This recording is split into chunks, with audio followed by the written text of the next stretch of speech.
Well, good afternoon, everybody, and this is Collin Morikawa. Collin, welcome back. On behalf of the members here, I'd like to welcome you back to Augusta National. After 5 months, this is your second visit here to the Masters. You spent your first competitive rounds here in November, and now that you've had a chance to reflect on those rounds and come back and do a little practice this week, any observations or changes to how you approach the game here? I think I've learned a lot. It's really good to be back. Course is in great condition, and even though I remember my press conference from last year, and me being a rookie and me being able to compete out here, I thought I was all right, and I thought I could bring my A game and come out here and win. But really, course knowledge does help. Obviously, the more reps you get, the better off you're going to be. It's never going to hurt you. So finally, to be out here for a second time, feel a lot more comfortable. I know where things are. I know kind of just the nuances of everything. It just allows me to come on a Monday and just be fully prepared and ready to go play golf by Thursday. Great. Thank you for that. Let me open it up to the room to see if there are any questions here. Please, thank you. Hi, Collin. Who, if anybody, have you leaned on for local knowledge or for the perspective that's necessary, that so many people say to be successful here? Yeah, not too many guys. I actually talked to Mark O'Meara, and he's been a big role in obviously just helping me. And he's not telling me what to do. He's not giving me the perfect secret on how to win out here. But he gives me just little clues on what needs to be good. And he always tells me speed on putting. How can you improve that? And it's not just this week. It's every week I go and play golf. How do I improve my speed? And when I watch the best players, there's a few guys out here that really, I really admire. And you would never guess who they are sometimes just because, you might not see them on the leaderboard every week. But if you just watch them putt, it's just amazing. And that's what I truly love, because that's where I want to get my game. So when someone like Mark O'Meara tells me, speed's important, I'm going to listen. And especially out here when you have a lot of undulation, you have to really see and kind of just get creative and really see your shots, or else they can get away from you. Sean Martin? What were some shots from 2020 that maybe you struggled with that were a priority in getting down this year? Yeah, I mean, with all the undulation, I'll start with the tee shots. Obviously, I like to cut the ball, and I was talking to DJ on the range earlier today. Just because certain holes are draw biased doesn't mean I have to hit a draw. Just because there might be a tree down the left doesn't mean I have to. Yes, on 10, 13, you have to kind of hit a draw or a hook pretty much. But that's the thing. Last year, I tried working in a draw, and I just wasn't playing my game. I almost tried to tailor my game to how the course fit instead of playing my game. And if the hole didn't fit me, find another way. So I've got this new driver shot that I've been working on pretty much the past 6 months since last year's Masters that helps me on a little straighter holes where I can't really cut it as much. I've been working on side hill lies, ball above my feet, ball below my feet, figuring out how do I still hit my regular cut that I love to hit, but know how much to aim left or whether I got to aim straight. That's been the biggest thing, and just kind of dialing in those a little bit, because people say it's really undulated, but you really never know until you step foot out here. Rex Hoggard, Golf Channel. Based on how different the golf course played in November versus what it's probably going to play like this week, did you feel like a rookie then or now? I felt like a rookie then. It's still the same golf course, but yeah, like you said, it's going to play a lot different with certain shots. I can't miss it in certain areas like we did last year.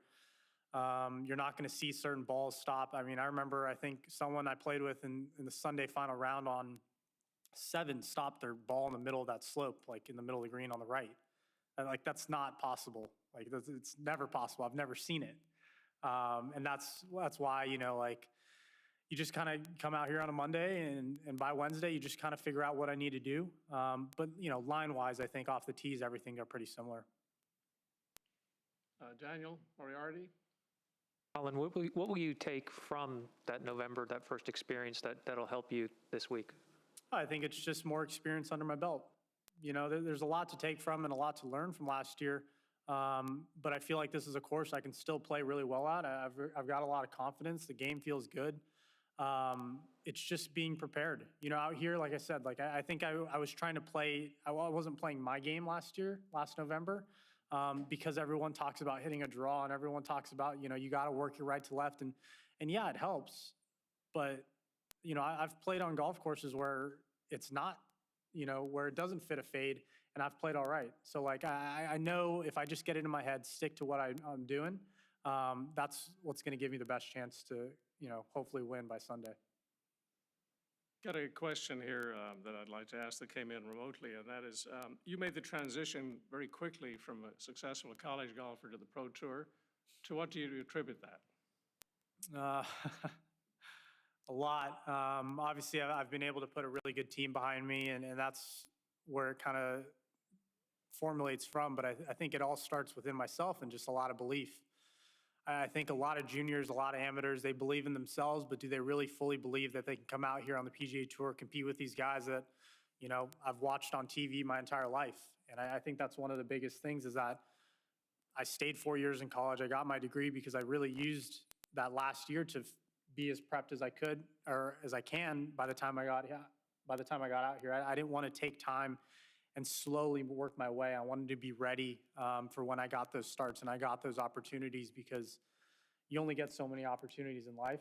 And, hopefully you could take advantage of what you're given. Tim Reynolds, please. I think it'll automatically speak for you. Does, okay, thank you. I can hear you. Yes. I'm sorry, Colin. That's okay. The addition of patrons, to sort of follow up on Rex's question, it will have a different look, at least out there this week. How do you sort of anticipate that sort of changing the equation a little bit? You can see it in my face. We love it. I really miss it. It was great to see fans slowly come back over the past month and a half. And I know everyone, the Masters, the PGA Tour, everyone is doing their job to stay safe and make sure, we're still handling everything properly. But I miss it. There's so much energy, and especially the little kids, like just seeing their excitement. That's what I love. And I didn't go out and watch that many golf tournaments as a kid. I really didn't watch many.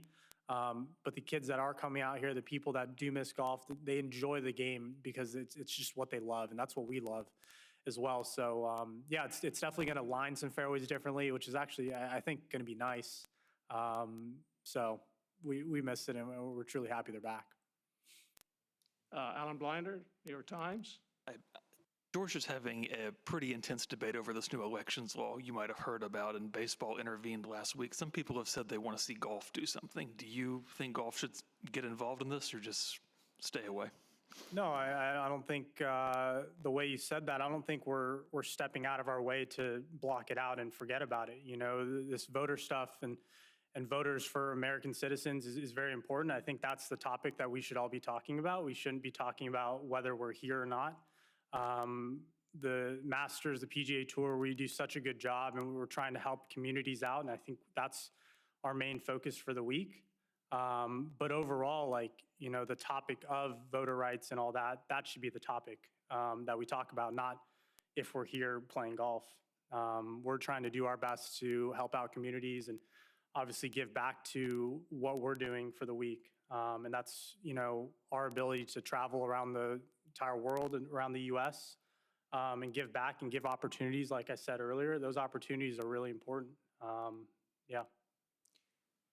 Colin, another question. What are your plans for practice during the next couple of days? No par 3 tournament this year, so. I know. I was really disappointed.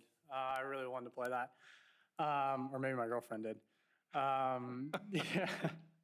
Yeah, so, I think last year I definitely played a lot more holes during the Monday through Wednesday, but this year I'm just going to kind of stick to 9 holes, maybe do a little loop and play 13 holes roughly. But, I normally don't do more than that a day. So why change it because it's a major, because it's the Masters? I've played enough majors now that I kind of know what I need to do. I've played enough tournaments to know what prep I need to do. So I'm just going to stick to that and really stick to what I do best and just kind of stay along that path. Okay. Jimmy? Yeah, just one other for you, Colin.